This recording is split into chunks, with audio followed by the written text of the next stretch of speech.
Welcome back, ECO736 students. This is video 2 for week 3. We will now look at the characteristics of high poverty or extreme poverty groups. When marking your assignment 1, for those of you who answered the question related to poverty, many of you were describing the characteristics of extreme poverty rather than answering the specific assignment question. Remember, you have a limit in terms of how long your answer can be. That's 1 A4 page. So you have to think very carefully about what you include on that A4 page. So the characteristics that you mentioned, some of you mentioned in your answers, it's not incorrect. They were definitely characteristics of extremely poor groups according to the literature. However, you did not succeed in answering the specific question. And this is where you have to be careful in the exams, because your exam questions will be very similar to the type of questions that I ask in your weekly assignments. You have an A4 page, so you've got to be sure whatever you include speaks directly to that question that was asked. Okay, that was just a tip for you. But moving on, when you look at the characteristics of extremely poor or high poor groups, you will find that there is a localized incidence of poverty in rural areas compared to urban areas. So you see there are geospatial dynamics. You will also notice gender dynamics when you see that poverty tends to be higher amongst women than men. If you look at ethnic minorities, indigenous populations, and the poor, you will also start thinking about the power dynamics that come into play. And some of you have already started talking about it in our discussion forum, about how sometimes decisions are made not based on pure economic principles, but based on the power dynamics. Who has the power? It's often not the poor, not indigenous populations, not the ethnic minorities. And this is very important to bear in mind when we consider questions linked to why the poor find themselves in the situation that they are in. It is often, more often than not, it is not a case of it being, as some people may say, their own fault.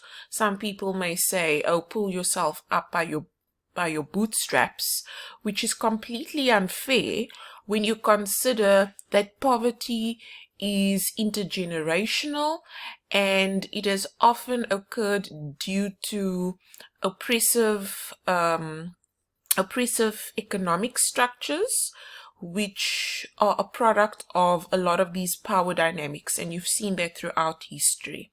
So for those of you who didn't answer the question linked to poverty in assignment 1, you are advised to read the article by Banerjee and DeFlo, and that just gives you some indication of the characteristics of what poor groups look like. I'm not sure about how you feel. There are times when certain development economists write in a very patronizing or condescending way. And that is why I, in particular, am very, very sensitive to how we describe the poor, how one describes different scenarios. One always needs to bear that in mind, or else it can come across again as we are analyzing them type of situation. And in our earlier lectures, I said we are not going to look at it like that. We're going to look at development as a process. We are part of that process, and it's not some external cohort of development economists that are kind of experimenting and observing these foreign people. Okay, that is not what I want you guys to portray in your writing. So be very sensitive when you do express yourself and when you answer questions. Just looking at the slide, based on what I know from South Africa in terms of poverty and vulnerability, the most vulnerable person in the South African situation would be a black female who lives in a rural setting.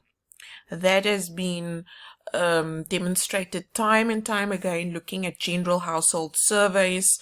It's empirically established.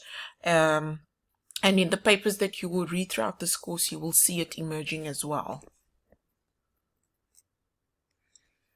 This therefore means that when it comes to policies and tools that are aimed to uplift the most vulnerable in South Africa, government should target black females in rural areas. They should be the priority. They should be uplifted because they are at the bottom of the barrel economically. When we look at different poverty lines, different measurements or indicators of poverty, that is your most extremely vulnerable population, and they should be more protected than other groups. Okay, a quick flashback to your undergrad development economic work. Please take some time to revise Kuznets' inverted U hypothesis, where he links income inequality to economic growth. I will not spend too much time on this. You may review it so that you have enough preparation for when we go into more detail on the relationship between economic growth, poverty, and income distribution. So let me just fast forward these few slides. That's undergraduate work. And I'll stop here at policy options on income inequality and poverty.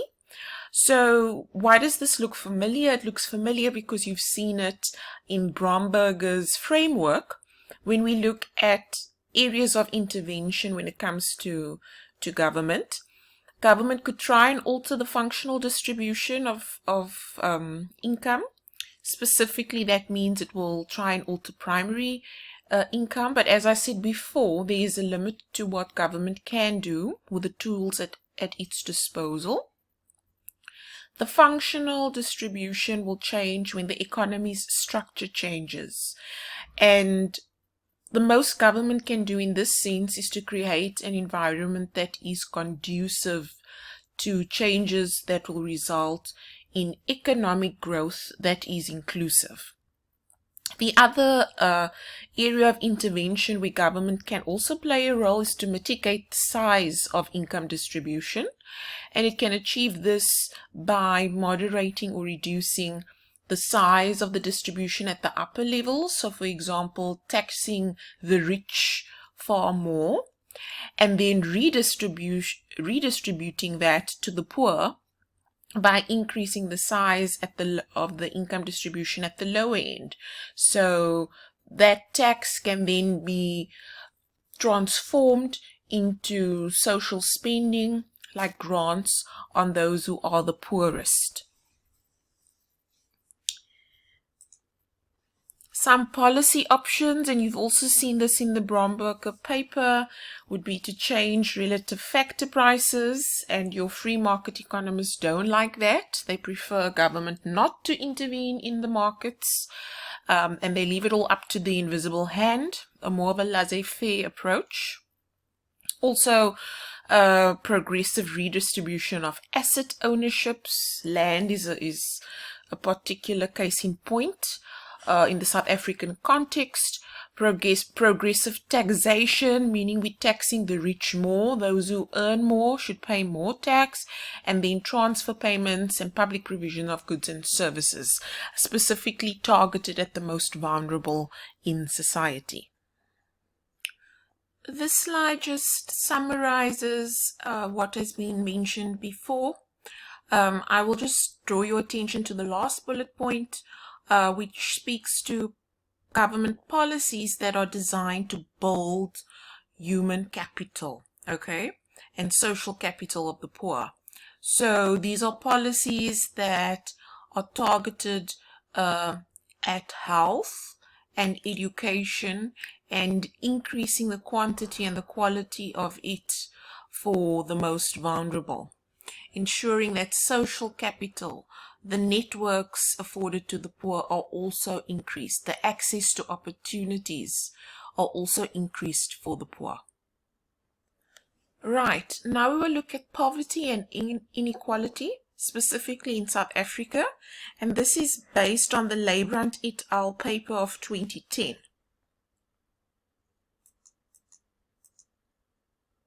So, what are the features of poverty in South Africa? Basically, we have high levels of poverty for a country at our level of development, which is fairly high in the African context. And also the characteristics of poverty has a strong racial bias, and this is mainly due to our apartheid history. Poverty is also higher in rural areas and is often associated with access to employment. But also because employment is linked to wages, and in South Africa we have issue with minimum wages, decent wages, etc. We find that poverty is also associated with employment in low wage jobs, domestic work, agriculture, for example. As I mentioned before, South Africa still has the highest Gini coefficient in the world, so we have the largest degree of income inequality. However, the large between group share of income inequality has declined post 1994. But what has increased is the within group income inequality. And because our Gini can be decomposed between groups and within groups as well, and you'll see that when we do our measurement of inequality, this has resulted in South Africa still having a very high Gini coefficient. Our income inequality has strong links to employment, which is basically access to wages, which explains much of income inequality. And we also have large spatial inequalities. So, of course, there is that urban-rural divide. But for the most part, our inequality is related to the labor market. And it's a function of high versus low wages and the employed versus the unemployed. It's also good to look at trends over time. If we look at poverty trends over time, you can see that it was either stable or rising from 1993 to 2000. And then from 2000 to 2008, we saw it decline because of very prosperous economic conditions. There was also the expanding social grants, which was a major reason for the decline, and urban areas just grew exponentially, while in rural areas it remained basically the same. So the urban share was rising, more access to opportunities for employment, which means you have access to a wage.